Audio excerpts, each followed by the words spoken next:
আবেগ আজকে বলতে পারেন বাঙালির কাছে একটা শূন্যতা বা বিষণ্ণতার দিন।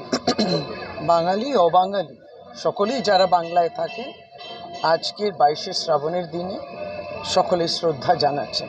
এবং আজকে আমরা যেখানে উপস্থিত সেই নিমতলা মহাশ্মশানের পাশে যে রবীন্দ্রনাথ কবিগুরু সৌধ, যেটা পশ্চিমবঙ্গ সরকারের পক্ষ থেকে, কলকাতা পৌরসভার পক্ষ থেকে সুসজ্জিত, এই অঞ্চলটা, এই জায়গাটা যথার্থভাবে সম্মান জানিয়ে কবিগুরু কোনোদিন জীবন থেকে আমাদের যায়নি।